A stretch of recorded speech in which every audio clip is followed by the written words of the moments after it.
You need to know your exact shoulder slope, and the best way to find out is to stand up close to the wall and let someone trace it on a piece of paper.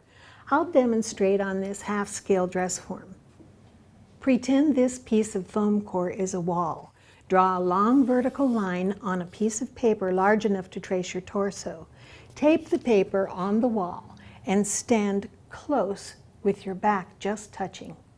Position the line vertically so that you can center it on the top of your head and extend between your legs. This line becomes the center, front, and back reference points. Have a friend trace your body from one arm across the top of the shoulder, up your neck, down your neck on the other side, and across the other shoulder. While you're tracing, make sure you stand straight with your weight on both legs equally. Also, hold your pencil at a perfectly right angle to the wall so that you maintain your actual shape. While you're in this position, also trace and mark your waist and up your rib cage as far as you can go under each arm. Remove your tracing and fold it in half along the center line to compare the sides. They may or may not match. Your shoulders might not be symmetrical. One can be lower than the other, rather than going through elaborate fitting procedures to fit imbalanced body parts. Often you can create the illusion of symmetry by cutting both sides to fit the high side and then using a shoulder pad in just the low side to even the sides. You can also fit each side separately. Tidy up the lines and retrace them with permanent marker. Be sure to also mark the center front line. This is your permanent record of your shoulder slope.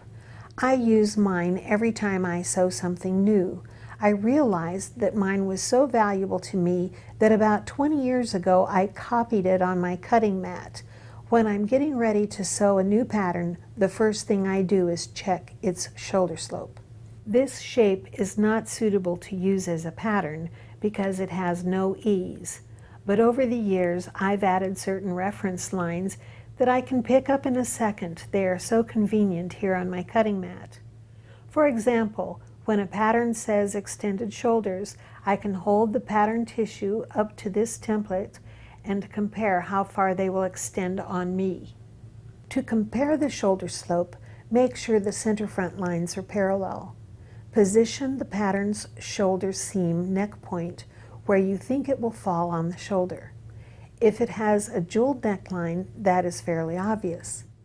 If you're unsure, just align the center front lines as your register.